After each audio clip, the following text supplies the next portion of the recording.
ভাইয়ের আশীর্বাদের খাওয়া দাওয়ার পর্ব নিয়ে চলে এসেছি। দুপুরবেলা মেনুতে ছিল গোটা আলা বেগুন ভাজা আর হচ্ছে ঘি পাতে, আহা সে কি আর স্বাদ।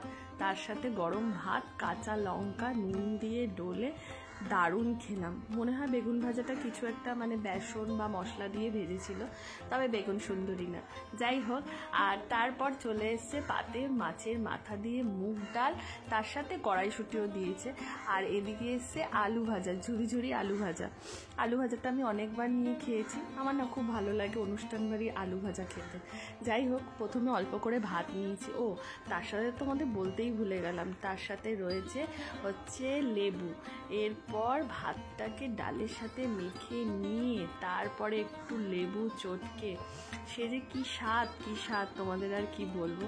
আমার কর্তামশাই ভিডিওটা দেখলে বলবে কি আমি জ্বরে ঘরের মধ্যে পড়ে রয়েছি আর আমার বউ কবজি ডুবিয়ে খাচ্ছে। কি করব, ভাইয়ের বিয়ে বলে কথা, সবে তো ট্রেলার, এখনও তো পুরি পিকচার বাকি আছে। বিয়েতে তো আরও খাওয়া, এখন থেকেই খাওয়া দাওয়া একটু কন্ট্রোল করছি। তারপরে চলে এসছে কাতলা মাছ। আর এদিকে দেখো আমার মাসি দেখাচ্ছে কত বড় কাতলা মাছ। আরে দাঁড়া, আমার পাতেও কাতলা মাছ আছে।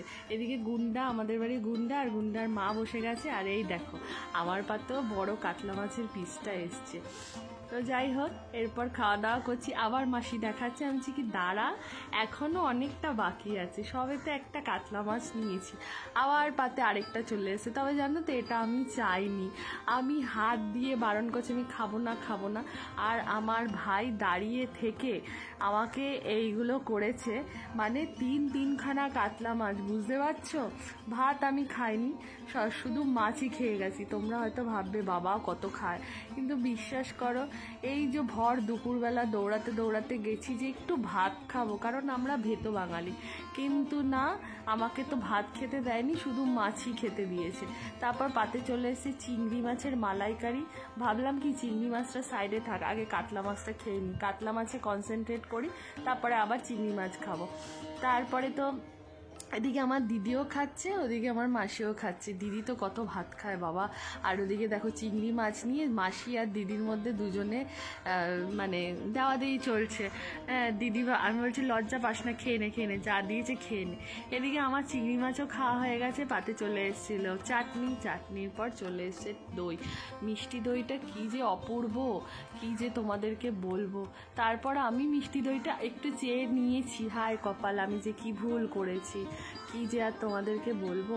মিষ্টি দইটা খেতে না খেতে আবার আমার পাতে চলে এসছে দই, আমাকে খাইয়ে মেরেই দিল। আর ওদিকে দেখো আমার মাসি আবার আমার দিদির সাথে দই নিয়ে আর কি মারছে যে তোকে আয় দই খাইয়ে দিই। এই হচ্ছে আমাদের মাসি। যে যাই হোক, পাতটা আমার পরিষ্কার কি সুন্দর লাগছে দেখো, কিন্তু না, ওরা দিব্যি কেটেছে, পাত পরিষ্কার করতে দেওয়া যাবে না।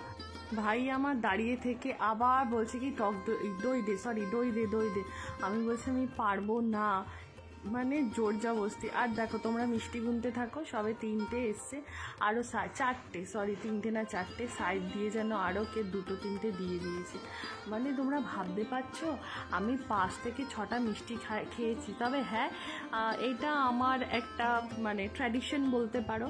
আমি ঘরে এত মিষ্টি খাই না, আমি অনুষ্ঠান বাড়িতে গিয়ে মিষ্টি খাই। ভাবলাম যাক, যখন দিয়েছে আর লজ্জা পেয়ে কি হবে, খেয়েই নি। ভাইয়ের কি বলে এটা, ভাইয়ের আশীর্বাদ বলে কথা, এখন থেকেই কবজি ডুবিয়ে খাবো না তার কখন খাবো বলে সব কিছু ভুলে গিয়ে আমি এখন রস চিপে টক মিষ্টি দই দিয়ে খাচ্ছি। বললাম আর দিও না, আর জায়গা নেই, এইটুকু খেতে দাও শান্তি মতো। দেখা হচ্ছে খুব শিগগিরই পরের ব্লগে, ততক্ষণের জন্য টাটা।